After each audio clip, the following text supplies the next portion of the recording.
I'm currently standing on the pitch where the first ever international football match was played. The stadium itself was actually used at first in 1884. Scotland 5, England 1 on this ground. The Humble Bowling Club is home of Scottish and arguably world football. This was the world's first purposefully built international football ground and template for all modern football stadia. This is where, you know, the Football League started. Preston, founding members of the Football League, and yeah, you talk about the Super League and Spurs down in London.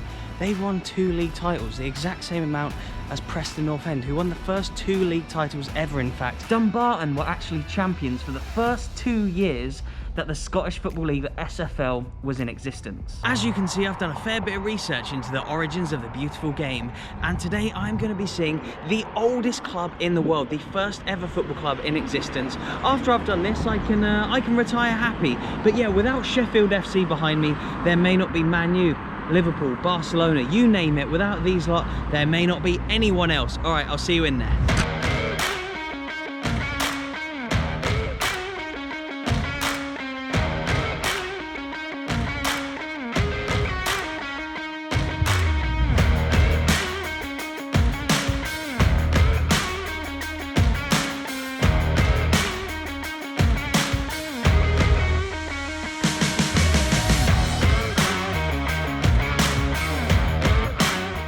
So yes, I am now here on the pitch of Sheffield FC, and honestly, where to start, I don't even know.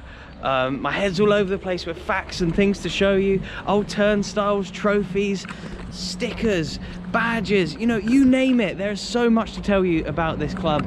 And look, here is the pub, which you can access from the other side, just outside where the car park is over there. And I think it's also owned by the club, the Coach and Horses, where you can come for a pint on match day. And I cannot believe I'm currently on the pitch of the world's oldest football club. I'm done. After this is my last video, I'm finished. Of course, I'm not really finished, but yeah, just to be on the pitch here today just feels absolutely unbelievable, and I hope you're going to enjoy a few of these shots. Please stick around because, yeah, there is so much more to tell you about this club. There's stuff to show you inside. Oh, I cannot wait to get my hands on some of it, honestly. Yeah, basically, this club was formed 163 years ago in 1857. The USA, the United States of America, wasn't even 100 years old at that point, so that just goes to show how long this club has been around. They own a FIFA Order of Merit. I don't believe it's here at the stadium just now. I do believe it's under lock and key, which is fair enough. It's a very valuable item, but they do hold a FIFA Value of Merit. And why is it so valuable? Well, it is because only Sheffield FC and Real Madrid are the only 2 teams in the world to own one. Sheffield FC and Real Madrid. They have a capacity here of around 2,000 people, with about 250 seated in that little stand behind the goal over there. Look at this, what a beautiful day, what a well-branded stadium as well. And Sheffield FC's nickname is just the club. A fully deserved nickname for the oldest club in the world. Who else needs the word the club? We've got the Reds, we've got the Citizens, we've got the Villains, we've got the Red Devils, we've got the Magpies, we've got the Shrimps. But who can be the club except from Sheffield FC? I hope you enjoy a few more of these shots.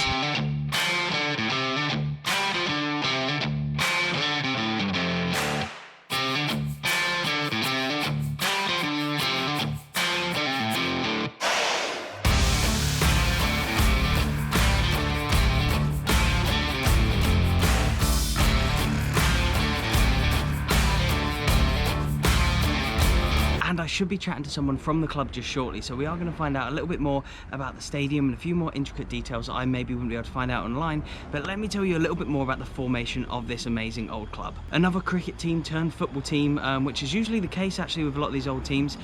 Cricket was a bigger sport, I guess, back before football, and yeah, it was a way for the cricket players to keep fit during the off-season. Nathaniel Crestwick and William Prest were the 2 main founders of the club, and the club played their own game of football, different to the rules of everyone else. There was the Cambridge rules at the time, there was London rules at the time, but it was the Sheffield rules that they used to play here, hence obviously we're in Sheffield. In 1860 they played local team Hallam FC in a match using the Sheffield rules, and that game is still played to this day. Every year, in fact, and it is called the Rules Derby. And yeah, there were like different factions of football, I guess you could say, in the early stages between the London Rules and the Sheffield Rules and all that kind of stuff.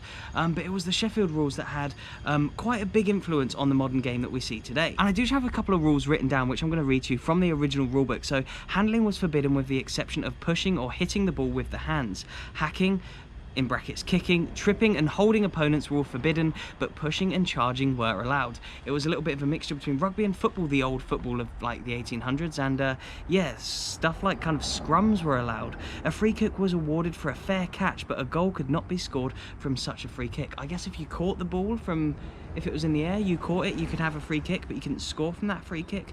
Maybe like a little bit of an indirect free kick, like we see today. It does say in the rules as well that a goal could only be scored by kicking, and I have mentioned this in a few of my videos before. This was the case in the first ever international match I went to. I'll link all my old school, old international, old team videos below as well. But yeah, back in the day, the throw-ins were awarded to the team that retrieved the ball first, not who kicked it out. That had nothing to do with it. You could kick it out, go get it first, it's your throw-in, and that was in the Sheffield rules as well. There were no offsides at the time, and also, similar to a lot of rules at the time back in the 1800s, Sheffield rules didn't say how many players per team, so I guess you could have more or less players as the other team, like as many as you'd wanted, or as you could like band together basically. So yeah, there are a few of the old rules of the old like teams from back in the 1800s. Amazing to think how much the rules have changed now. We have VAR, we have offside when people are interfering or not, we have all these strange rules of today. But yeah, it was Sheffield FC, this team here, who were full pioneers of the rules that we see today.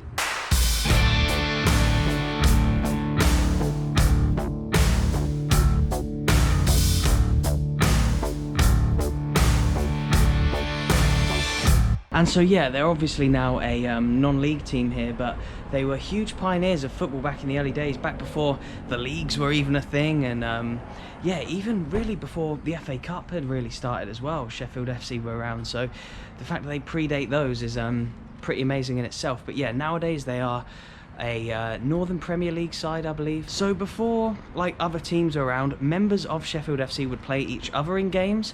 However, yeah, the first ever official game, I believe as recognised by FIFA as well, was played between Sheffield FC and Hallam. And yeah, a lot of the time in the early days of football, the players of Sheffield FC would play each other as opposed to other teams, but the first ever inter-city game was played between Sheffield FC and a team from London. That was in 1866 in Battersea Park against a London team, and Sheffield FC came down with their different rules to the London rules, and when they started headering the ball, apparently the London team were in absolute hysterics because they'd never seen anyone head the ball before. It was such an out there thing to do, but yeah, Sheffield FC, without them, maybe we wouldn't have headers.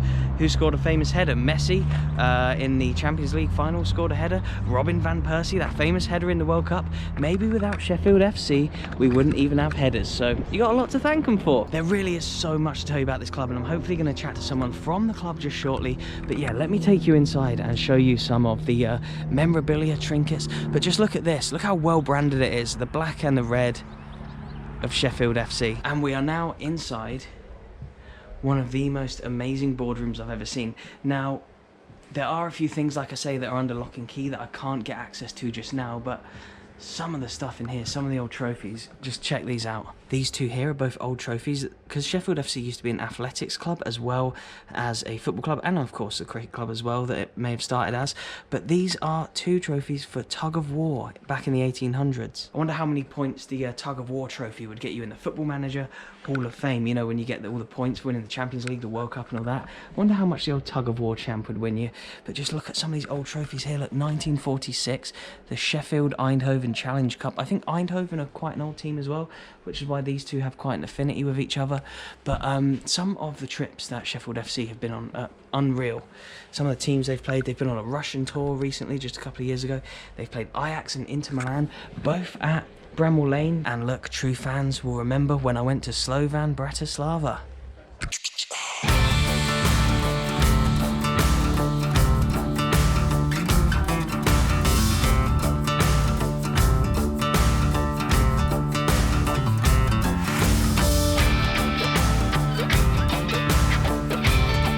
Sheffield FC and Real Madrid, the world's oldest football club. There are only 2 football clubs in the world with a FIFA Order of Merit. One is Real Madrid, the other is Sheffield FC.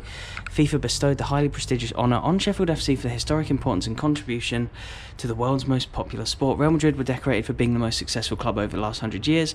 It's for this reason that we feel in 2007, Sheffield FC's 150th year, and as such 150th year of football as we know it, we should celebrate the unique relationship with the publication of a very special book. The book, The Oldest and the Greatest, is a photographic essay showing fans, officials, players and behind the scenes images from both clubs. We truly capture what makes football so special, but moreover what makes these 2 clubs so important to the development of the beautiful game. And look at that, there they are there. Where else would you see a non-league English club and Real Madrid on the same board? This is when they played Inter Milan at Bramall Lane. Look, there is Sheffield FC. There's Marco Materazzi, World Cup winner, and the man that Zidane headbutted in the final. Got a few other, there's Real Madrid, look, the team that they share the Order of Merit with. The oldest and the greatest. This is amazing, honestly. I cannot believe I'm here witnessing all of this football history. A young fan, an older fan. How long have you been here working for the club, and what is your role here as well? Yeah, so I've been with Sheffield Football Club for around about 2 years. So I've basically general manager and deal with all the administration. I'm also general secretary for the club, organising the football side, the administration to the football side. As well as that, I deal with the commercial accounts of the club, the general business aspect of the club, and driving it forward. Amazing. And what does it mean to you to work for a club that is so famous? Even though, of course, they're a non-league team, they're the oldest team in the world. How does that feel for you coming here every day? Oh, it's great. I mean, obviously there's a lot of history with the club, and we're still trying to promote the message of the heritage of the game, where it started. Obviously that's here in Sheffield, which, you know, as a brand and as a club, we feel we're making some ground there and becoming more notable. Obviously we've got a rich history, and certainly in the past 20 years we've had the FIFA Order of Merit given us 2 clubs, us and Real Madrid, which was huge. We've had, for our 150th birthday, we had a game at Inter Milan with Bramall Lane. Yeah. And we had Pele come down, which was great. But we're also we're a progressive football club, and we're big on the community aspect of the game. You know, we've got a fantastic number of teams here, from disability to the first team. We've got a fantastic ladies team, so we're trying to incorporate and encompass, you know, all the elements of what make football great. Yeah. And you're on a mission to drive that forward and keep the club going for another 150 years. Yeah, hopefully. And we're talking, of course, about the club being the oldest in the world, but this isn't the oldest stadium in the world or anything like that, is it? There've been a few ground moves, and you're looking to move in the future as well to somewhere else. Absolutely. So Sheffield FC have had a nomadic life for its duration until we came here in Dronfield. So we've played at a number of grounds throughout the years. We've played at Bramall Lane in the early days. We've been at Ollerton Stadium, we've been at Don Valley Stadium. And it was only until this ground, which has got quite a bit of history in a non-league point of view. Norton Woodseats used to be here, and the club bought the ground, so we own the ground, which has been able to, it's been a great ground for us to establish a home. But we do have plans to go back to Sheffield. We're currently in North East Derbyshire, which always is used against us. For by a few metres or something, you were saying, right? Yes, it's about a mile up the road, and we're back in Sheffield. Obviously, the stadium's great we've got, but we're not blessed with facilities and room. The move to Meadowhead, if we can get that over the line, would obviously offer us a fantastic new ground, but also facilities which we plan, which will be great for the club and to become more sustainable, but also to be able to utilise the community usage for these facilities. So there is potential there to have education facilities and also 3G pitches, for example, which we can link up with clubs in and around the area to benefit them and benefit us. So thinking about the wider community as well as the club as well. Basically. Absolutely, and it'll be, obviously the news of us going back to Sheffield will be good for the club. We're also looking as well to have a heritage centre there. We've got the Football Museum in Manchester. We believe Sheffield can, shout more about its heritage of the game. There's so much in the boardroom as well that I've seen that could be part of the exhibits and stuff. Yeah, I mean we've got Hallam as well. Our friends at Hallam, who was the first competitive game of football we played. It's the oldest derby. The rules derby, right? That's right, yeah. So obviously Hallam came a little bit after us, but that's kind of the two founding fathers of competitive football. Yeah. You know, some of the questions we always get asked as well, if Sheffield was the first football club, who did you play against? Well, the reality of it is, it was a club and encompassed a number of members, and what they used to do is play amongst themselves. So it would be a bit like school ground games. You know, there'd have been games where it was married men versus unmarried men, and then it was until 1860 Hallam came along. Yeah. Which is another cricket club who formed a football club, and obviously the two clubs naturally ended up playing each other, and that's where the history goes. So Sheffield has got so much to shout about, being the heritage of the game. You've also got Sheffield United. We've got who I believe are one of the oldest professional grounds and clubs. Yeah. And we've also got Hallam, who've second oldest club, but also have the oldest football ground, you know, in the world. So there's a number of firsts, so much heritage to Sheffield, and the Heritage Centre, which we're looking to have at the new ground, will allow us to showcase Sheffield being the home of football, and also the history of not just Sheffield FC, but you know, the Sheffield. And obviously we strangely it is, we get a number of visitors post the pandemic, pre the pandemic should I say. You know, we'd get people turning up from Israel, Brazil, just to come and see our humble ground. Yeah, it's amazing. And you know, obviously the ground is a non-league ground, but they love it. Yeah. And we feel that if we've got the right facilities and somewhere where fans from across the world can come and pay homage to the game, we feel it would be great. That's amazing. And just so my final question then, with everything that's going on with the Super League and stuff like that, that's obviously been dominating the news recently, and you were just talking then about the new stadium and stuff, hopefully helping the community. Why should fans come and watch non-league football at stadiums like this, and come and see teams like Sheffield FC in the future, once they're allowed, of course? Good question. Nothing from a personal point of view, and I'll answer this from me as a football fan.